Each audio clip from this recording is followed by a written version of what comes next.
श्री शिवाय नमस्तुभ्यम। हर हर महादेव। आप सभी का दिन शुभ एवं मंगलमय हो। आप सभी के जीवन में भगवान महादेव और भगवान श्री हरि की कृपा हमेशा बनी रहे। दोस्तों, श्रावण मास महात्म्य में आज की कथा में आप श्रवण करेंगे श्रावण मास में किए जाने वाले नाग पंचमी व्रत का महात्म्य। आइए कथा प्रारंभ करते हैं। ईश्वर बोले, हे महामुनि, श्रावण मास में जो व्रत करने योग्य है वो अब मैं बताऊंगा, आप उसे ध्यान से सुनिए। चतुर्थी तिथि को एक बार भोजन करें और पंचमी को नक्त भोजन करें। स्वर्ण, चांदी, काष्ठ अथवा मिट्टी का 5 फनों वाला सुंदर नाग बनाकर पंचमी के दिन उस नाग की भक्ति पूर्वक पूजा करनी चाहिए। द्वार के दोनों ओर गोबर से बड़े बड़े नाग बनाएं और दधी, शुभ, ध्रुवाकुरो, कनेर, मालती, चमेली, चंपा के फूलों, गंधों, अक्षतों, धूपों तथा मनोहर दीपों से उनकी विधिवत पूजा करें। उसके बाद ब्राह्मणों को घृत, मोदक तथा खीर का भोजन कराएं।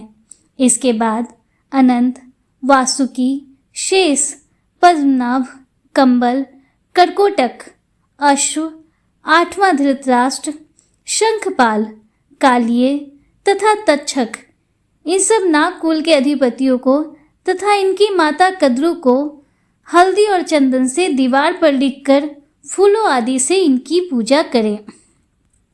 उसके बाद बुद्धिमान को चाहिए कि वामी में प्रत्यक्ष नागों का पूजन करें और उन्हें दूध पिलाएं। घृत तथा शर्करा मिश्रित पर्याप्त दुग्ध उन्हें अर्पित करें। उस दिन व्यक्ति लोहे के पात्र में पूरी आदि न बनाए। नैवेद्य के लिए गोधूम का पायस भक्ति पूर्वक अर्पण करें। भुने हुए चने, धान का लावा तथा जौ सर्पों को अर्पित करना चाहिए और स्वयं भी उन्हें ग्रहण करना चाहिए। बच्चों को भी यही खिलाना चाहिए, इससे उनके दांत मजबूत होते हैं। सांप की बांबी के पास श्रृंगार युक्त स्त्रियों को गायन तथा वादन करना चाहिए और इस दिन को उत्सव की तरह मनाना चाहिए। इस विधि से व्रत करने पर सर्प से कभी भी भय नहीं होता है। हे विप्र, मैं लोगों के हित की कामना से आपसे कुछ और भी कहूँगा। हे महामुनि, आप उसे सुनिए। हे वश, नाग के द्वारा डसा गया मनुष्य मरने के बाद अधोगति को प्राप्त होता है और अधोगति में पहुंचकर वह तामसी सर्प होता है। इसकी निवृत्ति के लिए पूर्वोक्त विधि से एक भुक्त आदि समस्त कृत करें और ब्राह्मणों से नाग निर्माण तथा पूजा आदि आदर पूर्वक कराएं। इस प्रकार 12 मासों में प्रत्येक मास में शुक्ल पक्ष की पंचमी तिथि को इस व्रत का अनुष्ठान करें और वर्ष के पूरा होने पर नागों के निमित्त ब्राह्मणों तथा सन्यासियों को भोजन कराएं। किसी पुराण ज्ञाता ब्राह्मण को रत्न जटित सुवर्णमय नाग और सभी उपस्करों से युक्त तथा बछड़े सहित गौ प्रदान करें। दान के समय सर्वव्यापी, सर्वगामी, सब कुछ प्रदान करने वाले अनंत नारायण का स्मरण करते हुए यह कहना चाहिए, हे गोविंद, मेरे कुल में अगर कोई व्यक्ति सर्पदंश से अधोगति को प्राप्त हुए हैं, वे मेरे द्वारा किए गए व्रत तथा दान से मुक्त हो जाएं। ऐसा उच्चारण करके अक्षत युक्त तथा श्वेत चंदन मिश्रित जल वासुदेव के समक्ष भक्ति पूर्वक जल में छोड़ दें। हे मुनि सत्तम, इस विधि से व्रत के करने पर उसके कुल में जो सभी लोग सर्प के काटने से भविष्य में मृत्यु को प्राप्त होंगे या पूर्व में मर चुके हैं, वे सब स्वर्ग गति प्राप्त करेंगे। साथ ही हे कुलनंदन, इस विधि से व्रत करने वाला अपने सभी वंशजों का उद्धार करके अप्सराओं के द्वारा सेवित होता हुआ शिव सानिध्य प्राप्त करता है। जो मनुष्य वित्त साठ्य से रहित होता है वही इस व्रत का संपूर्ण फल प्राप्त करता है। जो लोग शुक्ल पक्ष की सभी पंचमी तिथियों में नक्त व्रत करके भक्ति संपन्न होकर पुष्प आदि उपहारों से सौभाग्यशाली नागों का पूजन करते हैं, उनके घरों में मणियों की किरणों से विभूषित अंगों वाले सर्प उन्हें अभय देने वाले होते हैं और उनके ऊपर प्रसन्न रहते हैं। जो ब्राह्मण गृहदान का प्रतिग्रह करते हैं वे भी घोर यातना भोग कर अंत में सर्प योनि को प्राप्त होते हैं। हे मुनि सत्तम, जो कोई भी मनुष्य नाग हत्या के कारण इस लोक में मृत संतानों वाले अथवा पुत्रहीन होते हैं, और जो कोई मनुष्य स्त्रियों के प्रति कार्पण्य के कारण सर्प योनि में जाते हैं, कुछ लोग धरोहर रखकर उसे स्वयं ग्रहण कर लेते हैं, अथवा मिथ्या भाषण के कारण सर्प होते हैं, अथवा अन्य कारणों से भी जो मनुष्य सर्प योनि में जाते हैं, उन सभी के प्रायश्चित के लिए यह उत्तम उपाय कहा गया है। यदि कोई मनुष्य वित्त साठ्य से रहित होकर नाग पंचमी का व्रत करता है तो उसके कल्याण के लिए सभी नागों के अधिपति शेषनाग तथा वासुकी हाथ जोड़कर प्रभु श्री हरि से तथा सदाशिव से प्रार्थना करते हैं। तब शेष और वासुकी की प्रार्थना से प्रसन्न हुए परमेश्वर शिव तथा विष्णु उस व्यक्ति के सभी मनोरथ पूर्ण कर देते हैं। वह नागलोक में अनेक प्रकार के विपुल सुखों का उपभोग करके बाद में उत्तम वैकुंठ अथवा कैलाश में जाकर शिव तथा विष्णु का गण बनकर परम सुख प्राप्त करता है। हे वत्स, मैंने आपसे नागों के इस पंचमी व्रत का वर्णन कर दिया।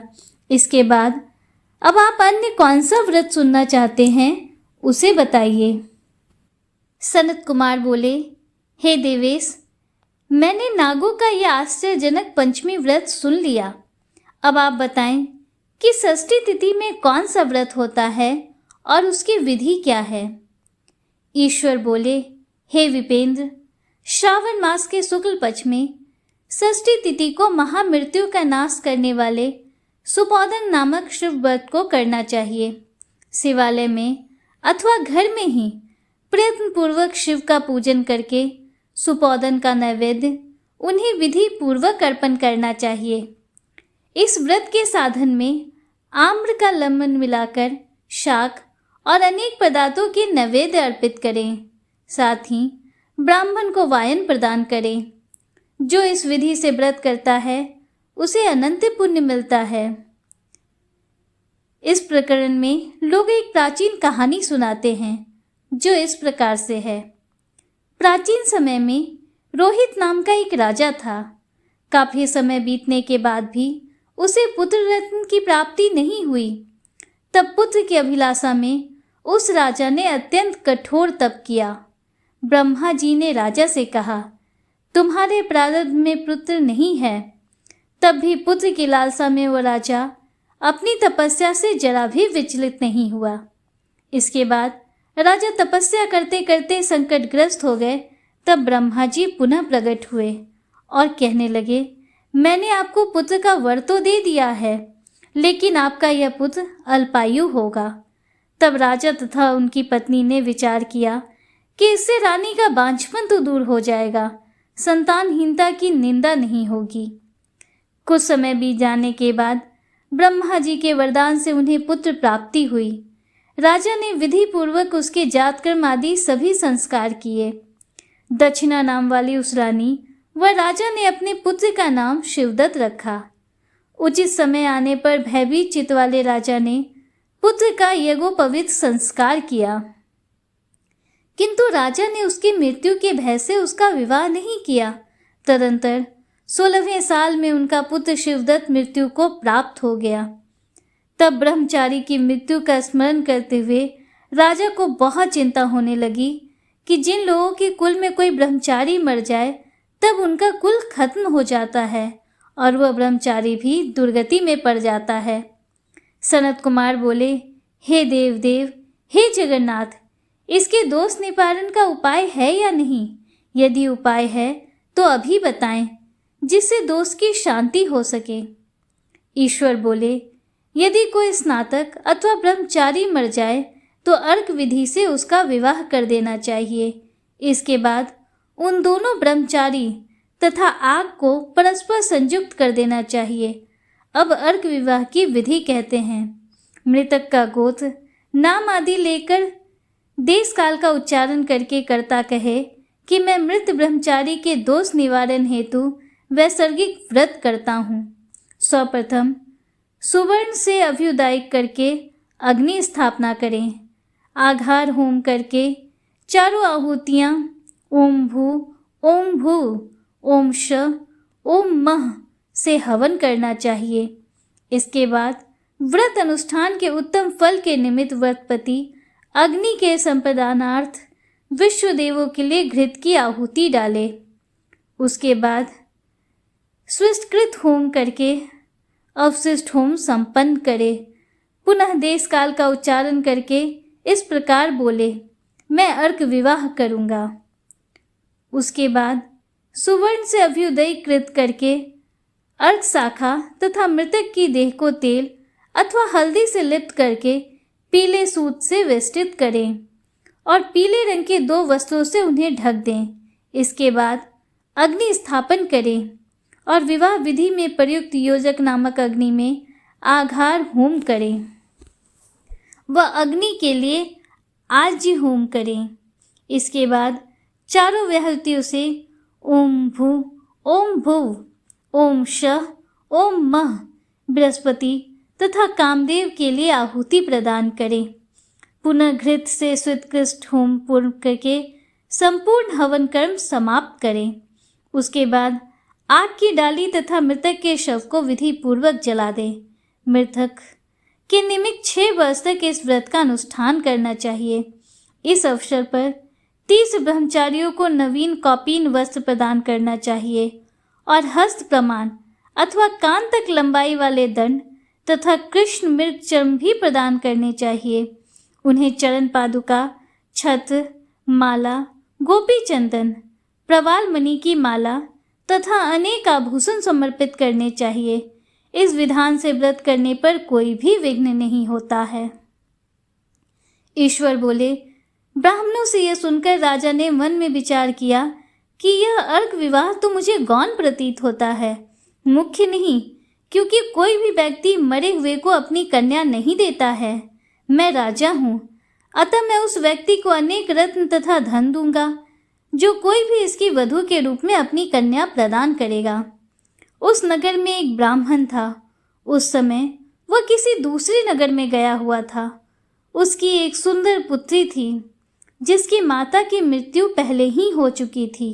ब्राह्मण की दूसरी भी पत्नी थी जो ब्राह्मण की पुत्री के प्रति बुरे विचार रखती थी तथा दुष्ट मन वाली थी। कन्या 10 वर्ष की तथा दीन थी और अपनी सौतेली माता के अधीन थी। अतः सौतेली माता ने द्वेष तथा अत्यधिक धन के लालच में 1 लाख मुद्रा लेकर उस कन्या को मृतक राजकुमार के लिए दे दिया। कन्या को लेकर राजा के लोग नदी के तट पर शमशान भूमि में राजकुमार के पास ले गए और शव के साथ उसका विवाह कर दिया। इसके बाद विधान पूर्वक शव के साथ कन्या का योग करके जब वे जलाने की तैयारी करने लगे तब उस कन्या ने पूछा, हे सज्जनों, आप लोग ये क्या कर रहे हैं? तब वे लोग दुखी मन से कहने लगे कि हम लोग तुम्हारे पति को जला रहे हैं। इस पर भयभीत होकर बाल स्वभाव के कारण रोती हुई उस कन्या ने कहा, आप लोग मेरे पति को क्यों जला रहे हैं? मैं जलाने नहीं दूंगी। आप लोग सभी यहाँ से चले जाइए, मैं अकेली ही यहाँ बैठी रहूंगी और जब ये उठेंगे तब मैं अपने पति देव के साथ चली आऊंगी। उसका हठ देखकर दया के कारण दीन चित्त वाले कुछ भाग्यवादी वृद्धजन कहने लगे, अहो, होनहार भी क्या होता है, इसे कोई भी नहीं जान सकता। दीनों की रक्षा करने वाले तथा कृपालु भगवान न जाने क्या करेंगे।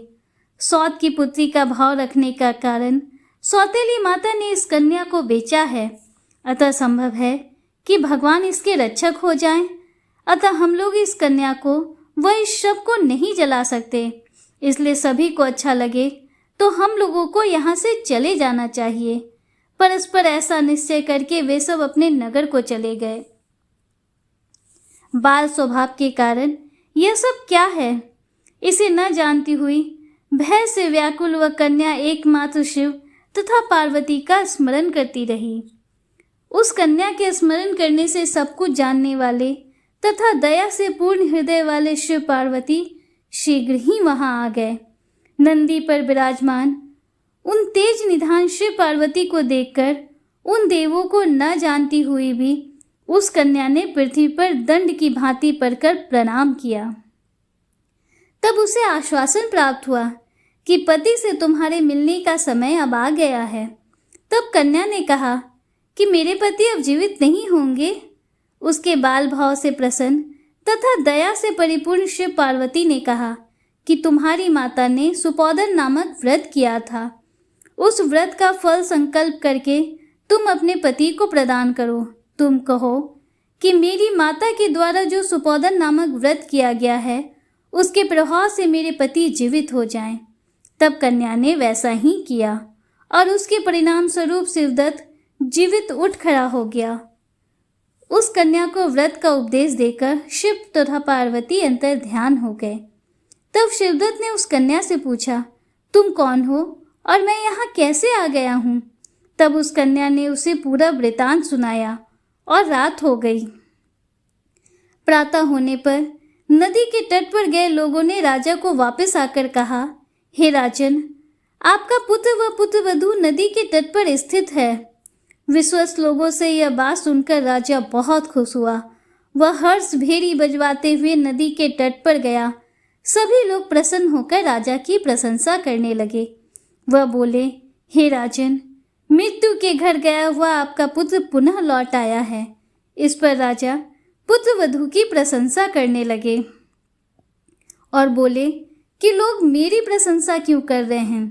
प्रशंसा के योग तो वह वधू है, मैं तो भाग्यहीन तथा अधम हूँ। धन्य और सौभाग्यशालिनी तो यह पुत्रवधू है, क्योंकि इसी के पुण्य प्रभाव से मेरा पुत्र जीवित हुआ है। इस प्रकार अपने पुत्रवधू की प्रशंसा करके राजा ने दान तथा सम्मान के साथ श्रेष्ठ ब्राह्मणों का पूजन किया और गाम से बाहर ले गए। मृत व्यक्ति के पुनः ग्राम में प्रवेश कराने से संबंधित शांति की विधि को ब्राह्मणों के निर्देश पर विधि पूर्वक संपन्न किया। हे वश, इस प्रकार मैंने आपसे यह सुपोदन नामक व्रत कहा। इसे 5 वर्ष तक करने के अनंतर उद्यापन करना चाहिए। पार्वती तथा शिव की प्रतिमा का प्रतिदिन पूजन करना चाहिए और प्रातःकाल आम के पल्लवों के साथ चरु का होम करना चाहिए। साथ ही नैवेद्य तथा वायन अर्पित करना चाहिए। मनुष्य यदि व्रत की बताई गई इस विधि के अनुसार आचरण करे तो वह दीर्घजीवी पुत्र प्राप्त करके मृत्यु के बाद शिवलोक को जाता है। दोस्तों, श्रावण मास महात्म्य में आज की कथा का समापन हुआ। उम्मीद करती हूँ कि आगे की कथा के श्रवण के लिए आप कल भी हमारे साथ जुड़े रहेंगे। अगर आपको वीडियो थोड़ी सी भी अच्छी लगी हो तो वीडियो को लाइक कीजिए, दूसरों के साथ शेयर कीजिए, कमेंट में हर हर महादेव, जय श्री राधे कृष्णा जरूर लिखिए। अगर आप हमारे चैनल पर पहली बार आए हैं तो चैनल को सब्सक्राइब कीजिए, बेल आइकन जरूर प्रेस कीजिए, जिससे आगे भी आपको ऐसी ही रोचक जानकारियाँ मिलती रहें। मिलते हैं आपसे अगले वीडियो में, तब तक के लिए हर हर महादेव, जय श्री राधे कृष्णा, राधे राधे।